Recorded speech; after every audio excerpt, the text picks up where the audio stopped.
So just how good was Baker Mayfield against the Raiders on Thursday night? Maybe even better than you think. That's coming up next on Locked On Rams. You are Locked On Rams, your daily Los Angeles Rams podcast. Part of the Locked On Podcast Network, your team every day.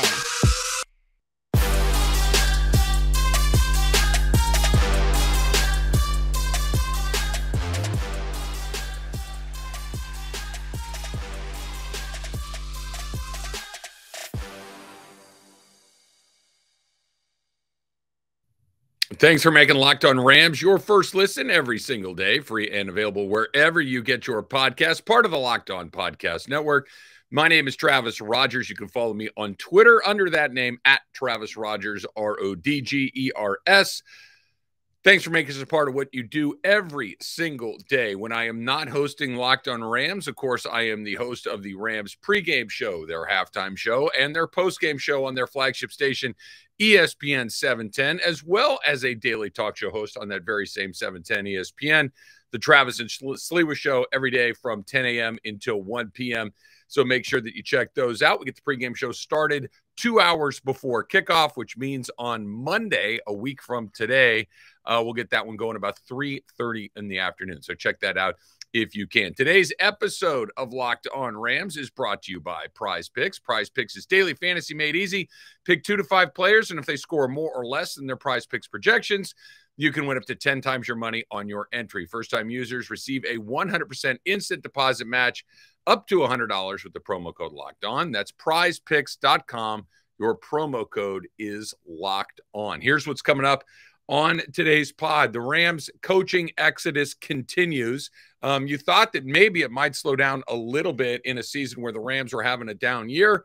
Not so much. They're losing guys all over again. We'll get to that in just a little bit. For the first time ever, Sean McVay had a bunch of gobbledygook that made absolutely no sense about the decision to start John Wolford.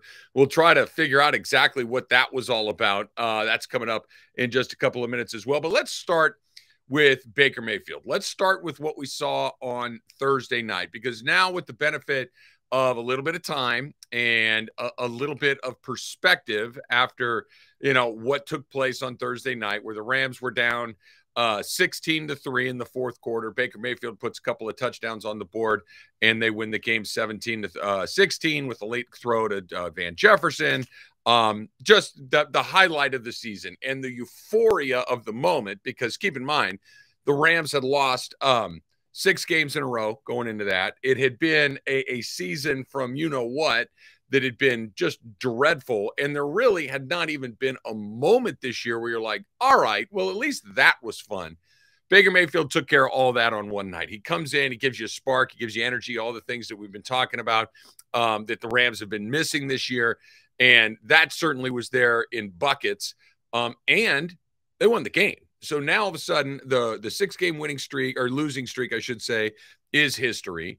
The Rams have a little bit of momentum going into Monday night. They're still going to be big underdogs. They're going to Lambeau Field. They're going up against Aaron Rodgers. And while the Packers are having a dreadful season of their own, it's not quite on the level of where the Rams have been this season. So I think that there will be a little bit of a coming back to earth moment for Baker Mayfield. That being said, he was not just good on Thursday night. It was above and beyond anything that you could have reasonably expected him to do in a situation where the expectations weren't just low, they were non-existent. He had been there for a day, right? And to the point where you're just learning where the bathroom is. You're learning what everybody's name is. And now all of a sudden you're expected to go out there and play football. He didn't turn the ball over. That would have been normal under the circumstances. He didn't have any colossally bad plays. That would have been normal under the circumstances. He didn't have any moments where it looked like he was completely over his skis, which would have been completely expected. That's the bad stuff that he avoided. The good stuff that he threw in were a handful of really high-level throws. The first 3 completions of the game, 3 different receivers, Atwell, Jefferson, Skoranek. darts, right? NFL throws with velocity and accuracy and anticipation. These are the things that John Wolford and Bryce Perkins really have not done. He threw more impressive passes on that opening drive than those two guys had thrown together all season long. Okay, and that's not to dump on either one of those other guys. It's just to demonstrate the difference between an NFL quarterback and people that are trying to find their way in this league. Baker Mayfield, for better or worse, is an NFL quarterback. He's a first overall pick. He's been a starter in this league for a long time. So when you come in there and you see that again, it's like, oh, right. Matthew Stafford had not played well this season and been a long time since we saw him. So what that NFL arm looks like, we got a chance to see it all over again. And then it was the other parts. It was the ability to keep plays moving. It was the ability to avoid sacks. It was the ability to avoid turnovers. It was the ability to turn the corner with his legs and pick something up that Matthew Stafford has not been able to do. That John Wolford, for all of the, hopefulness that we had about his athletic ability, really had not been able to do. Bryce Perkins he's way too inexperienced to be expected to do that. And then lastly, two throws towards the end of the game that basically won the game for the Rams. The throw to Skoranek to get them from about midfield down to inside the red zone. This was a throw that only starting quarterbacks in the NFL make, right? This is a throw that is, I'm going to give my guy a chance to do this and hope that he can go up and make a play. And he did. He elevates, he gets up, he rips the ball away from the defender and put them in a position to take a couple of shots into the end zone. It was a high-level throw, a high-level catch that set them up for what they ended up doing, which was the next throw that was just fantastic, was to Jefferson. Now, the Raiders did what the Raiders do, which is have a terrible coverage in the worst possible moment. A guy gets beat, and they hit him for a touchdown.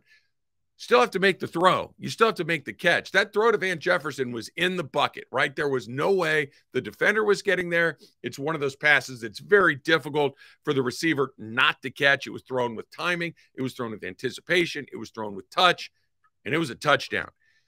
As exciting as it was in the moment on Thursday night, the further you get away from what Baker Mayfield did, the better it looks. Doesn't mean he's going to do anything a week from today against Green Bay. What it means is he still has that ability. He still has some magic or whatever you want to call it to make plays in this league. Now, he could show up on Monday night, throw a bunch of interceptions, fumble, run around, and look like the guy that the Browns said, get out of here. Look like the guy that the Carolina Panthers said, yeah, this isn't working out. It could happen really quickly, but at least for a night, especially under the circumstances, he was terrific. All right, coming up next, why exactly did John Wolford start, and what the heck is Sean McVay talking about? That's coming up next on Locked On Rams. First, a word from our friends at Turo. Turo is the world's largest car-sharing marketplace. I've used Turo myself, and it's absolutely fantastic. You can book any car you want, wherever you want it, from a community of local hosts across the U.S., the U.K., Canada, and Australia, right? Forget boring rental cars and find your drive at Turo.com. So you're thinking, okay, what do I need this for? Maybe you're going on a vacation like my family did a couple of summers ago. We needed a big car. We needed an SUV that would fit all 7 people in the bags and everything that we needed. Found it on Turo. It was perfect. They met us at the airport. We dropped it off at the airport with the hosts. It was a perfect way to do it. Maybe you need a pickup truck to run some errands. Maybe you want to test drive that electric vehicle that you've had your eye on.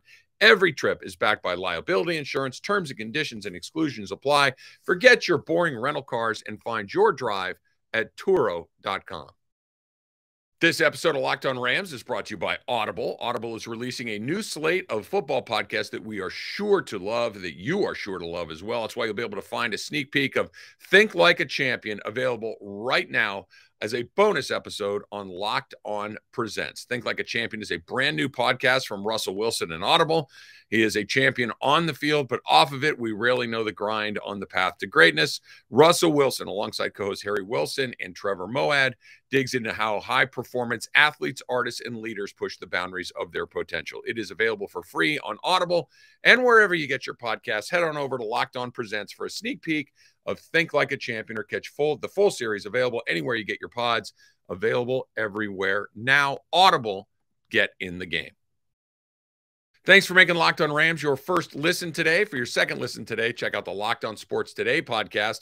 From the games that matter the most to the biggest stories in sports, go beyond the scoreboard and behind the scenes with local experts and insights only Locked On can provide. Locked On Sports Today, available on this app, YouTube, and wherever you get your podcasts.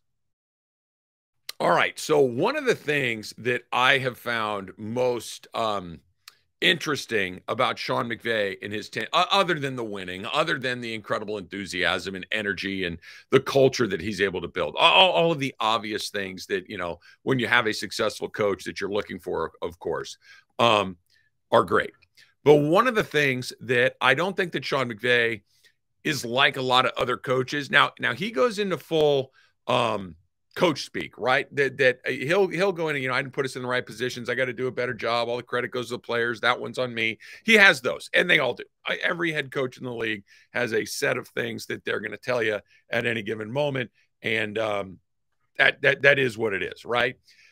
But what Sean McVay does that I think is a little bit different than everyone else is he'll oddly tell you the truth. Like, and I'll use an extreme example the other way. Bill Belichick doesn't say anything. He'll grumble and do all the things that Bill Belichick does. But rarely will an NFL coach give you an insight into what he's thinking. McVay does. When it comes to trades, he'll say that, yeah, you know, I wouldn't be surprised if we do something. You know, hold on and wait and see what happens next. He's never going to tell you what they're going to do, but he'll kind of give you an idea of what they're thinking about. When Baker Mayfield came over last week, and everybody's kind of, look, and we know that he's going to play for the Rams at some point, but no one's going to play on a Thursday after getting here on a Wednesday, right? That's not going to. And McVay said, look, it would be unprecedented, but you never know. He's telling you, I'm going to play the guy. It's what he does. He's oddly honest in that regard. That's why his answer to why did John Wolford start the game was so peculiar. Because keep in mind, Wolford on Thursday night's game against the Raiders, Wolford was the starting quarterback. They ran 3 plays. They had a 3-and-out on that first series, all 3 of them running plays, all 3 of them really not particularly good plays, useful plays, productive plays. And then immediately thereafter, here comes Mayfield. He played the rest of the game, and we're going to get Mayfield the rest of the way, barring, you know, circumstances. So when he was asked about that, why did he start the game? Why did John Wolford get the start? McVay said, and try and follow along with this a little bit. He said he felt good. They came out in a personnel grouping that we felt like might have been kind of just dare us to be able to throw it. We wanted to get Baker in, whether it was in the second or third series, felt good about it. I put us in a really bad spot. That third down play call was terrible, where Max Crosby ends up tackling Tutu for a loss. It wasn't anything that John didn't do. We wanted to be able to get Baker an opportunity to see if he could give us a spark. Certainly he did that, being able to hit Van on that first throw. Okay. I mean, I don't know what that means at all, but sure. I mean, I don't know why you would start John Wolford in that situation only to give Baker every other snap after that. I don't know what the difference would have been other than to maybe just let him catch his breath, you know, national anthem, let's go out there and do it, because this idea where they were daring us to throw, then why did you run it 3 times? We put us in a bad none of this makes any sense. We knew we were going to put him in the second or third series. Then why not put him in the first series? It doesn't. That John was healthy, but he's dealing with a neck. It just, huh? Oh, okay. Whatever you say, Coach. I mean, I guess it all worked out for the best ultimately, but that's the first time I've heard Sean McVay talk about something that is just made me go, wait, what? that doesn't add up at all. What in the world are we getting at with that double talk? Because just say, look, I don't know. I thought that we'd see if it went, and then we put Baker in when we need to put Baker in, and it happened a lot faster than I thought it would happen, and it all worked out. But I don't know. We did it because we thought it was the right thing to do at the time, but obviously we got to Baker as quickly as we did. That's okay. Not everything works out exactly the way that you're expecting it to work out in any given moment. You're going to see Baker the rest of the way. John Wolford, I don't want to say that his NFL career is over, because I think that there's a pretty good chance that Baker Mayfield's going to get a starting job somewhere else, and he will only be here for a very short period of time. And there's a better than average chance that John Wolford comes back and is the backup again next year for Matthew Stafford. but I think you're starting to get a pretty good idea on how limited he actually is, on how limited Bryce Perkins is, because you saw Mayfield come in, and that's what you're hoping your backup looks at. Look, I said this when they acquired him. I said it on Friday after the game, and I'm saying it right now. Mayfield is the perfect backup quarterback. You look, in a perfect world, you'd have, you know, an MVP waiting for you back there. That's obviously never going to happen. But what can happen is a former first-round pick who just never really found his way, maybe isn't quite as good as anybody thought he was, but he can play in the league, and he's been around, and he's started, and there's not a lot of things you're going to throw at him that he hasn't seen before. It's a pretty quick study. He's got some leadership ability. He's got a spark. He's got some energy. He can move his feet. He can make the throws. That's the perfect backup quarterback that you're looking for, and that's Baker Mayfield. So we'll see. John Wolford, sorry, buddy, but I would not expect to get a ton of snaps moving forward unless, of course, something happens to Baker Mayfield, which is always certainly a possibility. All right, the coaching exodus continues for the Rams. You thought it might slow down a little bit. Not so fast, my friend. That's coming up next on Locked On Rams. Have you started playing PrizePicks yet? PrizePicks is such a great way to enhance your football viewing experience on the weekend. It's a great way to play daily fantasy. So how does it work? Let me tell you how it works. You pick between 2 to 5 players, and if they score more or less than their PrizePicks projections, you can win up to 10 times your money on any entry. So, for instance, Patrick Mahomes, you think he's going to throw more or less than 320 yards? Tyreek Hill, is he going to get more or less than 3.5 receptions? That's how you do it. You know, you're not competing against a million other guys. It's just you against the projections available, and they got every sport you like. You're thinking, oh, no, I'm a big cricket fan. They got you covered with cricket at PrizePicks. Safe and easy to withdraw your money. Currently operational in over 30 states and Canada. So here's what you need to do. You need to download the PrizePicks app or go to prizepicks.com to sign up and play daily fantasy sports. And first-time users can receive a 100% instant deposit match up to $100 with the promo code Locked On. If you deposit $100, PrizePicks will give you $100. If you deposit $50, PrizePicks will give you $50. Don't forget to enter the promo code Locked On and sign up for an instant deposit match of up to $100.